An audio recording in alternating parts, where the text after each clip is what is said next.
Noi chiediamo che si faccia carico l'azienda oppure che qualcuno dia una mano a questo lavoratore, visto la solidarietà che era stata espressa. Questa solidarietà, oltre che dichiarata, venga anche praticata. Aggredito e minacciato in treno e poi denunciato da un passeggero estraneo ai fatti. L'episodio risale al 12 novembre del 2014, quando il capotreno era stato avvisato dai colleghi di un passeggero sprovvisto di biglietto.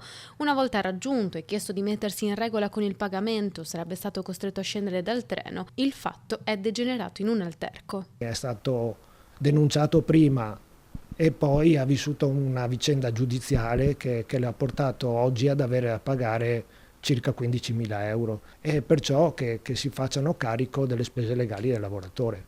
Dal sindacato la richiesta dunque dei candidati alla Regione del Veneto che questa faccenda trovi una soluzione. Ora le spese legali, infatti circa 14.000 euro, vengono messi in capo al lavoratore nonostante sia stato prosciolto. Un fatto che mette in luce anche la condizione in cui molto spesso i lavoratori e le lavoratrici dei trasporti pubblici operano. Le aggressioni sul trasporto pubblico ormai sono quotidiane e per spiegare, l'insulto ormai non viene nemmeno più considerato come aggressione, le aggressioni verbali ormai non vengono nemmeno più denunciate, e noi stiamo tentando comunque di raccogliere tutte quelle che sono le segnalazioni da parte dei lavoratori e delle lavoratrici che lavorano con il pubblico proprio in questo senso e in questo settore, proprio per capire qual è la reale dimensione del problema.